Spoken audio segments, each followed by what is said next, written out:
네, 안녕하세요. 주식은 역시 기리기리새 기리십니다. 안녕하세요, 여러분들. 자, 오늘 또 경제 소식 빠르게 모아 마무리해 보도록 하겠습니다. 같이 공부하시죠. 렛츠 기릿! 첫 번째입니다. 파월의 발언이 나왔죠. 약간의 비둘기로 해석이 되었다고 하네요. 자, 어제는 파월의 발언이 있었습니다. 주요 포인트는 파월이 이렇게 말했다고 하네요. 연내 금리 인하 이야기를 당연히 했고요. 하지만 이제 급하지는 않고 신중하게 인플레를 체크하고 하겠다. 이렇게 말을 했다고 합니다. 그러니까 사실상 기존 입장이랑 차이가 없다라고 볼 수 있고, 장 초반에 미국 증시가 조금 하락하는 모습을 나타내긴 했거든요. 하지만 조금 시간이 지나다 보니까 아니 근데 뭐 파월이 뭐 나쁜 이야기 한 것도 아니고 별로 악재가 안 나온 것만 하더라도 호재가 아니냐, 요런 얘기가 나오며 오히려 다시 미국 증시는 상승했다고 합니다. 그리고 이 와중에 미국 고용 지표도 발표가 되었는데 예상보다는 낮았지만 그래도 지난달보다는 상승해 여전히 고용도 탄탄함을 보여줬다고 하고, 그리고 더 중요한 고용 지표는 바로 내일 발표된다고 하죠. 2월 고용 보고서가 더 중요하다고 하는데 여기서 어떤 데이터가 나오는가에 따라서 또 증시가 출렁출렁할 수 있을 듯합니다. 어쨌든 일단은 최근 들어 증시가 많이 올라서인지 위에서 조금 긴가민가한 모습을 보여주고 있는데 추가 상승이 따라올지 아니면 기간 조정이 따라올지 혹은 하락이 따라올지도 계속 고민을 해봐야 될 것 같습니다. 다음입니다. 어제 같은 날에도 또 애플 하락 마감했습니다. 이러다가 시가총액 3위 간다라는 이야기가 나온다고 하는데요. 자, 내용을 보도록 하겠습니다. 요즘 들어 미국에서는 애플과 테슬라는 그냥 하락하는 모습을 계속 보게 되고 엔비디아는 역시나 상승하는 모습을 확인할 수 있다고 합니다. 이런 상황이다 보니까 애플은 내려가고 엔비디아는 올라오니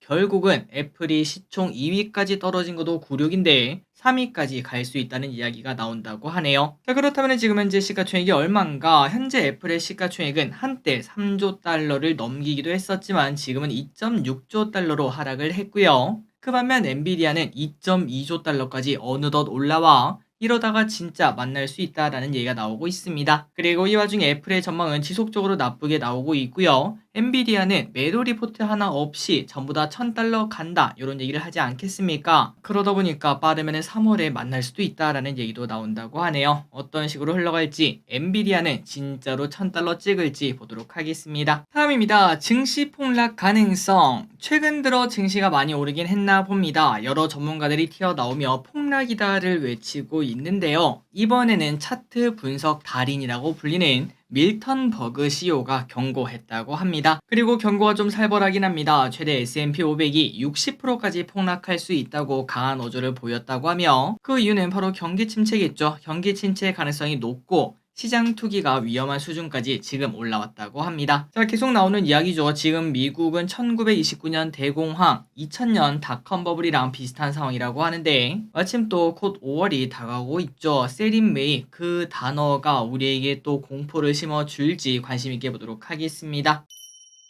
다음입니다. 뭔 소리요? 비트코인이나 사라. 자, 부자 아빠의 말을 올해 초 아니다 작년 말에 들었다면은 이런 생각이 드는 요즘 여전히 이분은 비트코인을 올해 4억 원까지 간다라고 말을 하고 있습니다. 그러니까 지금보다 무려 4배나 더 올라간다는 건데요. 그리고 얼마를 사는 것도 중요하지 않다며 그냥 일단 단돈 뭐 몇십만 원이라도 사라, 그게 중요하다, 요렇게까지 말을 한다고 합니다. 분명 몇 개월 전만 하더라도 이 얘기를 들으면은 그냥 코웃음만 쳤던 우리였다고 볼 수 있겠죠. 하지만 지금 들으니까 야 진짜 그런가 라는 생각이 들기도 하는데, 그런데 요즘 들어 코인의 위상도 확실히 바뀌고 있습니다. 실제로 ETF까지 나온 걸 볼 수 있고요. 그리고 투자은행 번스타인은 올해 신고가 행진 계속할 거고 그 다음에 내년에는 2억 원까지 갈 수 있다 이렇게 전망한다고 하니까 부자아빠 말은 신빙성이 좀 떨어질 수는 있겠지만 그런데 투자은행 번스타인까지 이렇게 말하니까 약간은 신뢰도가 높아지는 모습이죠. 과연 코인 내년에 2억 원이라는 단어를 볼 수 있을지 아니면 오래 보일지 혹은 다시 또 떨어져 한 4, 5천만 원 그런 가격을 볼 수 있을지 계속 체크해 보도록 하겠습니다. 다음입니다. 이더리움 또 최고가 가나?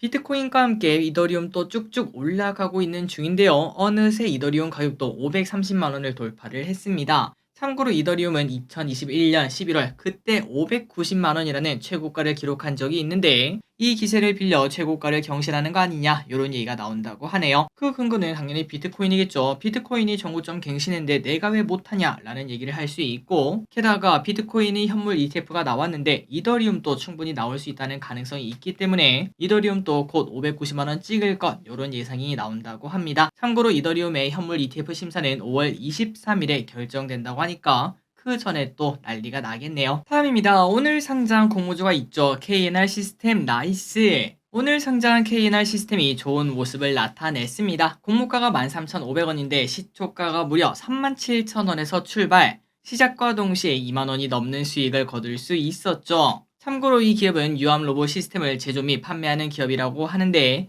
앞으로도 승승장구하길 바라며, 그리고 저 기릿은 올해 들어서 거의 공모주 못 받은 것 같은데 진짜 부럽습니다. 앞으로는 좀 저도 받았으면 좋겠네요. 다음입니다. 만약에 트럼프가 당선되면 여기저기서 나오는 이야기로는 증시 하락 가능성 이런 얘기를 많이 꺼내고 있죠. 저 기릿이랑 또 많이 공부했는데요. 하지만 트럼프가 되면 오르는 기업도 있다는 사실. 일단 NH투자증권은 트럼프가 되더라도 증시 하락 압력보다는 긍정적으로 본인은 본다고 합니다. 그 이유는 트럼프는 경제정책 1순위로 물가 완화에 당연히 신경을 쓸 거고, 이는 주식시장의 호재가 될 수밖에 없다고 하네요. 하지만 그럼에도 모두가 걱정하는 그거, 정말 변수가 가득한 외교가 어떤 식으로 흘러갈지 모르기 때문에 그러한 불안감은 있다고 합니다.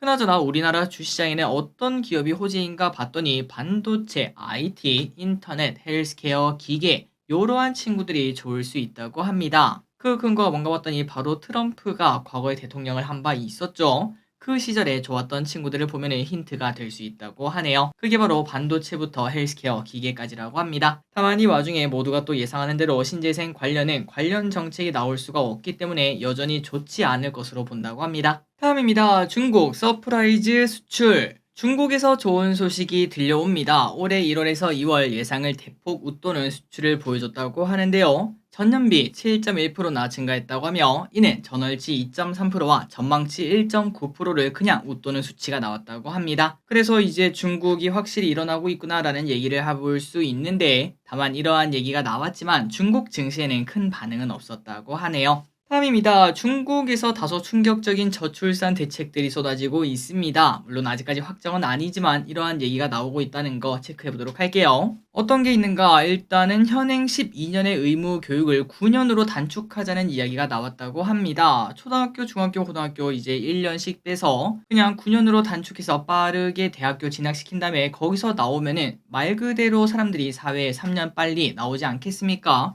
그러다 보면은 결혼이 빨라질 수 있고 아이를 낳을 확률이 높아질 수 있다고 하네요. 그리고 결혼 가능 나이도 중요하다고 합니다. 지금 현재 중국은 남자는 22살, 여자는 20살에 결혼이 가능한데 이 나이도 18세로 낮춰서 조기 결혼하는 사람들도 만들자 이런 얘기가 나온다고 합니다. 그래서 이러한 얘기가 나오는 걸 봤을 때 확실히 중국도 저출산에 대한 위기감을 우리를 보면서 느끼는 게 아닌가라고 볼 수 있겠네요. 다음입니다. 전고체 관련 이야기가 와르르.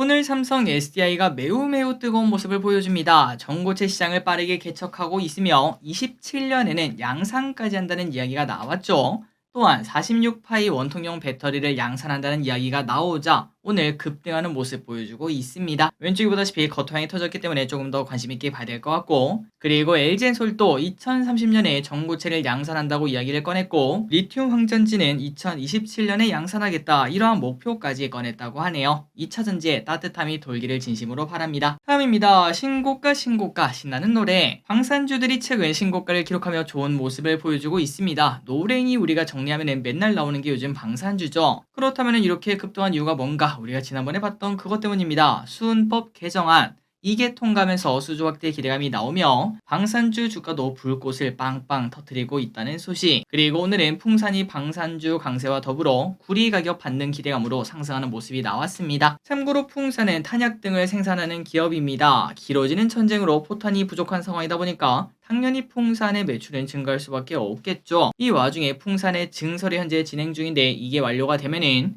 연매출이 무려 2,500억, 그 다음에 영업이익은 500억이 추가될 수 있다고 합니다. 당연히 목표가 상승할 수밖에 없었겠네요. 그런데 아직까지 기대감 때문이라서 그런 건지 아니면 뭐 뉴스에 팔아라가 나온 건지 모르겠지만 거래량은 터졌지만 윗꼬리를 달며 떨어지면서 조금 아쉬운 모습을 나타냈습니다. 다음입니다. 요즘 코스피 이전 상장하는 기업들이 정말 많네요. 이번에는 파라다이스라는 기업이 코스피 이전 상장에 도전한다고 합니다. 참고로 파라다이스는 지난 2013년 거의 11년 전에 코스피로 이전 상장을 추진한 바 있었는데요. 그런데 그 당시에는 코스닥 우량 기업이 이전 상장하는 것에 대한 시장의 우려와 이전 상장을 통해 얻을 수 있는 효과가 크지 않기 때문에 그냥 포기를 한 바 있었습니다. 그런데 이번에는 상황이 좀 바뀌었다라고 판단한다는 거고, 그리고 파라다이스는 동종업계에서 강원랜드 다음으로 영업이익이 큰 업체죠. 그럼에도 불구하고 코스닥에서 혼자 거래가 되고 있었는데, 그런데 이제는 투자자 저변을 확대하고 코스피에서 거래 중인 동종업체들과 섹터를 구축하고 기업가치 재평가를 유도하기 위해서 이렇게 코스피로 넘어간다고 합니다. 최근 들어 코스피 이전 상장 기업들이 많은데 파라다이스도 어디까지 올라갈지 한번 보도록 하겠습니다. 다음입니다. 빈곤층의 특징은 사회보장위원회에서 한국 노인층의 빈곤 특성을 분석을 해봤는데요.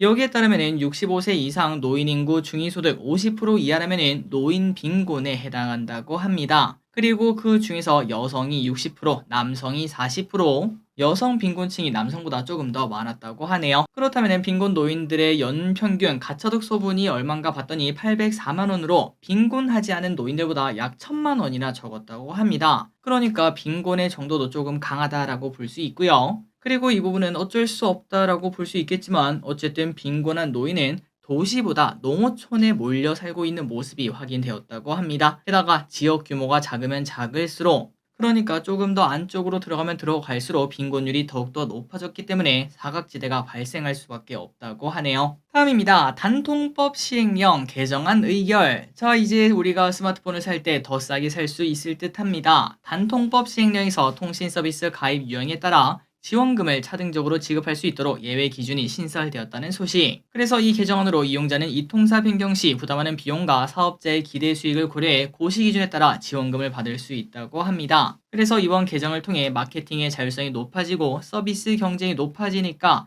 당연히 우리는 이득을 볼 수밖에 없겠죠. 다만 단통법의 폐지는 국회 통과가 필요한 사안이다 보니까 어느 정도의 시일은 필요하다고 합니다.